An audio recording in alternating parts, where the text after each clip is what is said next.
Hulk আর স্কুলে না যাওয়ার দিন এক সকালে সবুজ পাহাড়ে ঘেরা ছোট্ট একটি গ্রামে সূর্য উঠল। পাখিরা ডাকছিল, বাচ্চারা স্কুলের ইউনিফর্ম পরে রাস্তায় দৌড়াচ্ছিল।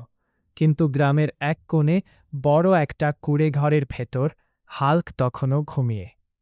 হাল্ক, ওঠো, আজ স্কুল আছে, বাইরে থেকে ডাকল তার মা। হাল্ক বালিশের ভেতর মুখ লুকিয়ে বলল, হাল্ক স্কুলে যেতে চায় না, খুব বোরিং।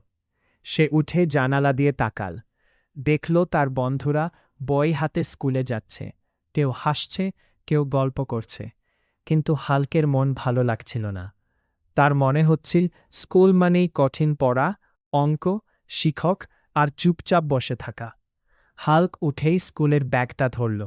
হঠাৎ রাগে বলল, হাল্ক পড়তে পারে না, হাল্ক শক্তিশালী, হাল্ক পড়া ঘৃণা করে। এই বলে সে ব্যাগটা এক কোণে ছুঁড়ে ফেলল। মা শান্ত গলায় বললেন, শক্তি শুধু পেশিতে নয় হাল্ক, শক্তি মাথাতেও থাকতে হয়। হাল্ক কিছু বলল না। সে বাইরে বেরিয়ে একটা বড় গাছের নিচে বসে পড়ল। পাখিদের উড়তে দেখল, বাতাসে পাতা নড়তে দেখল। হঠাৎ তার ছোট বন্ধু টিমি স্কুল থেকে দৌড়ে এসে বলল, হাল্ক আজ স্কুলে মজার জিনিস শেখাচ্ছে। শিক্ষক বলছিলেন কিভাবে বুদ্ধি দিয়ে বড় সমস্যা সমাধান করতে হয়। হাল্ক একটু অবাক হল। বুদ্ধি দিয়ে সমস্যা? সে ভাবল। ঠিক তখনই গ্রামের পাশে একটা সমস্যা দেখা দিল। একটা ভারী কাঠের গুঁড়ি রাস্তা আটকে দিয়েছে, কেউ সরাতে পারছে না। হাল্ক গেলে এগিয়ে এক ঝটকায় গুঁড়িটা তুলে ফেলল। সবাই হাততালি দিল।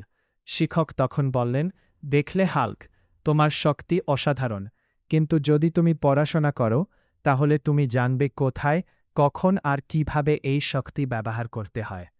হাল্ক চুপ করে দাঁড়িয়ে রইল। তার মনে হল হয়তো স্কুল শুধু বই নয়, স্কুল শেখায় কিভাবে ভালো মানুষ হতে হয়। হাল্ক ধীরে ধীরে ব্যাগটা কাঁধে নিল। ঠিক আছে, সে বলল, হাল্ক আজ স্কুলে যাবে, প্রতিদিন না হলেও আজ যাবে। সবাই হেসে উঠল। হাল্কও হালকা হাসল। তার মনে হল স্কুল হয়তো এত খারাপ নয়। শিক্ষা, শক্তি থাকলেই যথেষ্ট নয়, সেই শক্তিকে সঠিক পথে ব্যবহার করতে জ্ঞান দরকার।